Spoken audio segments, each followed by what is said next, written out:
Hey guys, welcome back to the shop. Franken-Nova's finally running and I'm pretty happy with it. The sound on the last video doesn't do it justice. It sounds pretty dang good. So I'm happy, I'm excited, I can't wait to drive it. Before I can do that, I need to do some more work on the car and get it put together. Now, the wiring I did in the last video where I got the engine cranked up was bare minimum. I wired up the fan, the solenoid, the starter, and the ignition switch on the column, just enough to get the engine cranked up. And I didn't do a real clean job of all that. So I'm going to take all that loose. I'm going to get the front and rear put together as far as the lights and stuff go. And then I'm going to start wiring up the whole car. Now, I don't have any interior stuff in there yet. I don't have, I've got my gauges, but they're not mounted. I don't have any instrument lights or anything like that. I don't even have a dash cluster in the car yet. But I want to get the headlights, tail lights, running lights, side markers, turn signals, all that stuff functioning, along with all the stuff to make the engine work. I want to get it installed correctly, cleaned up, a lot better looking than that, a lot neater looking than that.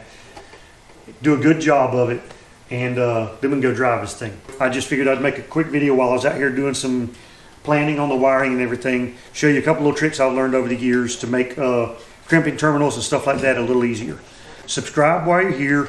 Give me a like on the video, please. Leave a comment if you want to. I try to answer everyone. And check out some other videos when you're done watching this one.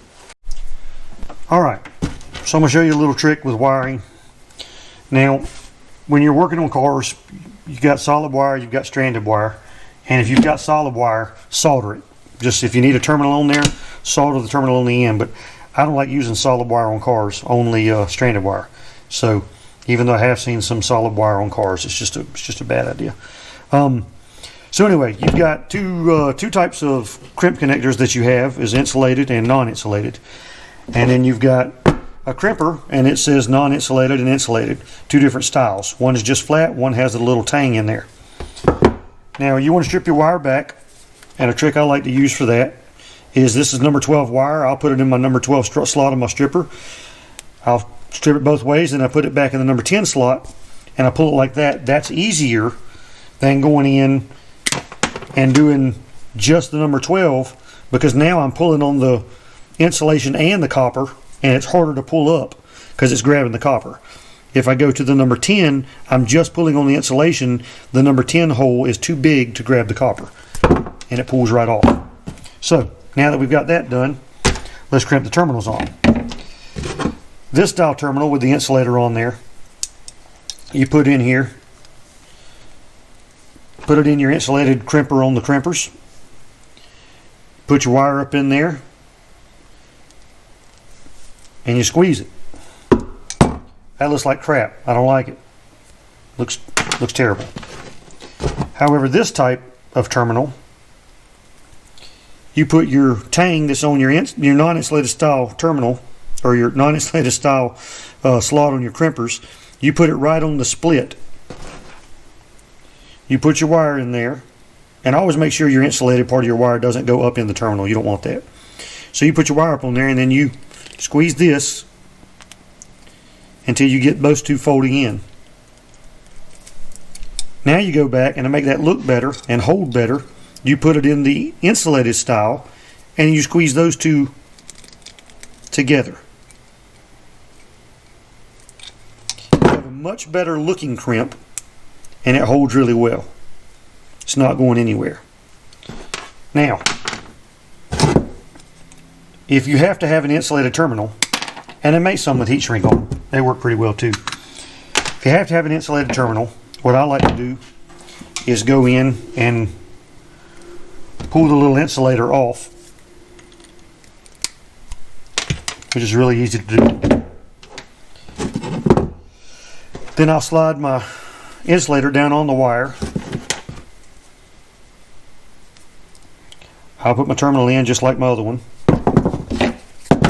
Hell, if I strip it first, right? Ouch. And put that over there. Make sure I'm straight on my crease. Crimp it.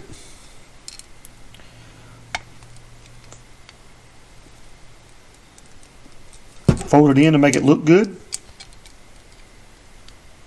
And it clamps better. And then I can take my insulator and I can slide it right back up. And now that looks nice and clean and doesn't look all boogered up.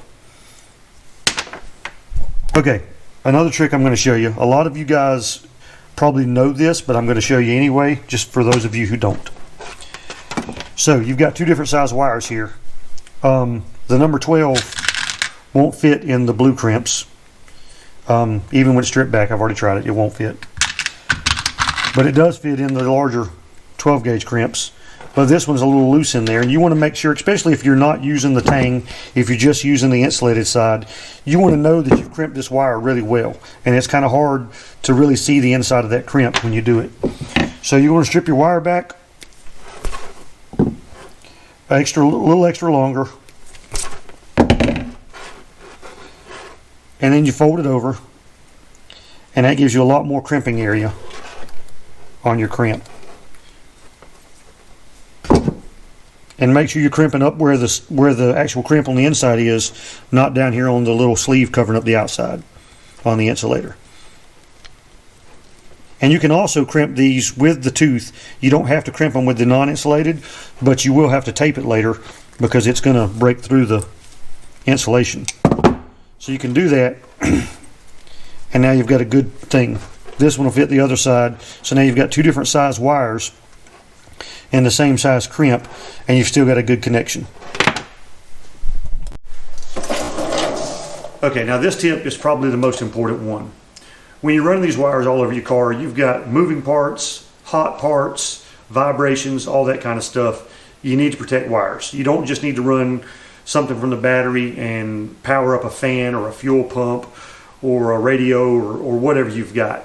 You need a fuse. You need some type of protection on the wire. Now, why do you need a fuse on the wire? Well, if the wire shorts out and goes to ground, what's going to happen is, if there's no fuse on it, the wire is going to catch on fire. You're not going to short the battery out with a 12 gauge wire. It's not going to melt the battery down. Instead, the wire is going to melt, and it's going to get so hot that the insulation is going to catch on fire. That wire is going to burn up, and then if any other wires or anything else flammable is around it, it's going to go up in flames with it. You don't want that. Now, you've got some options when it comes to fusing your wires. You can put the factory style glass fuses in. You can put the mini fuses in, like the harness we put in Frank and Nova, and I'm going to put a link to that harness in the description of this video. And then you've got regular style, automotive style blade fuses in a lot of your wiring harnesses for these cars. And then the third option, or I guess second option, fuses, is a circuit breaker. And they make three different types of these. This one is a short stop, and it's a 50 amp.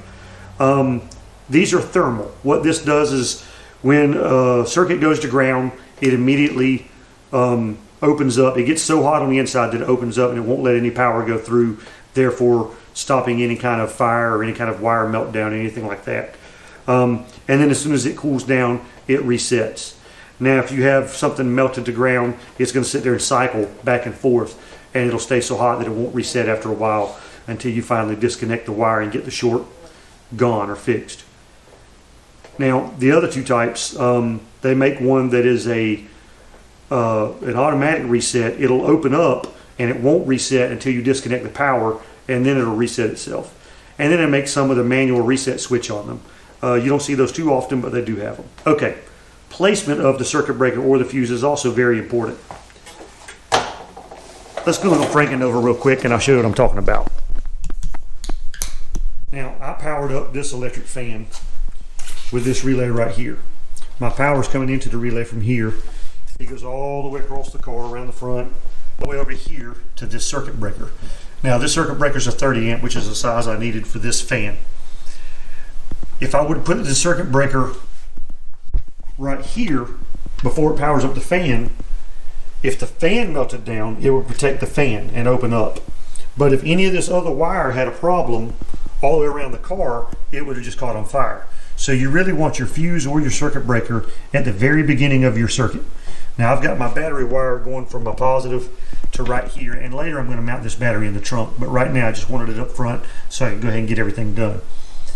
I've got my main harness feeding right here. It's got a fusible link on it. That's why this wire is so small. This wire is designed to carry the load of the whole car.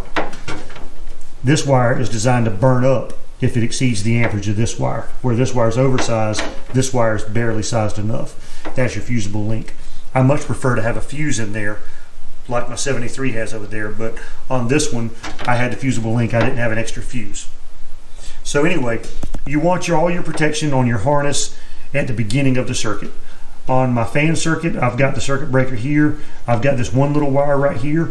So yeah, if this wire shorts out, it's just going to melt down, but everything should stop right here. If anything from here all the way back to the fan shorts out, this is going to open up and stop any problems. Same thing on my main wiring harness. If anything on my main wiring harness shorts out, if the fuse in the fuse block doesn't catch it, this fusible link is going to burn up and I'm going to lose all my power.